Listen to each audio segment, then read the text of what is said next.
আসসালামু আলাইকুম এভরিওয়ান। আশা করছি সবাই ভালো আছেন।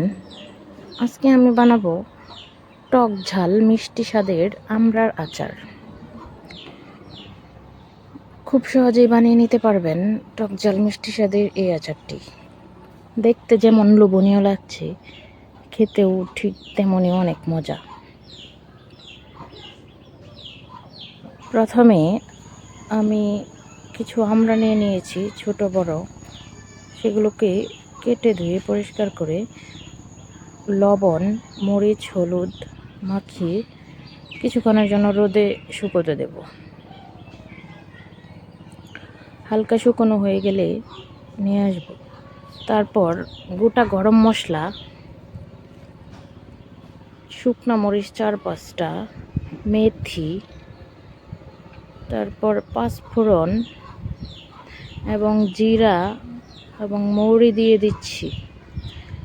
এগুলিকে ভালো করে ভেজে নেব।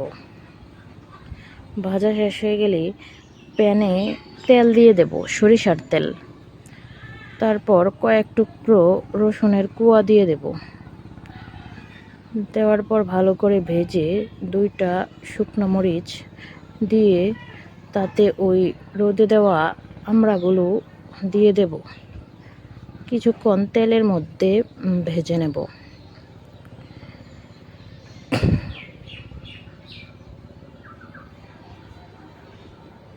ভাজা শেষ হয়ে গেলে এতে অনেকটাই তেল উঠে গেছে উপরে। তারপর দিয়ে দেব চিনি, সামান্য পরিমাণ দিয়ে দিয়েছি ভিনেগার।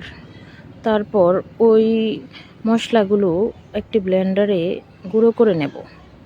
গুঁড়ো হয়ে গেছে। তারপর পানিটা শুকিয়ে যাওয়া অবধি অপেক্ষা করব।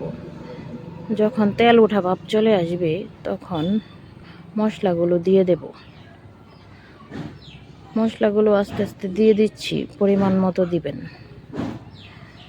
তারপর ভালোভাবে নাড়াচাড়া দিয়ে হালকা আছে, একদম মিডিয়াম আছে এটা রান্না করতে হবে, নয়তো লেগে যাবে। পুড়ে গেলে আচারের স্বাদ নষ্ট হয়ে যাবে। সব শেষে শুকনো মরিচের গুঁড়ো দিয়ে দিয়েছি। তারপর নাড়াচাড়া দিয়ে উঠিয়ে নেব।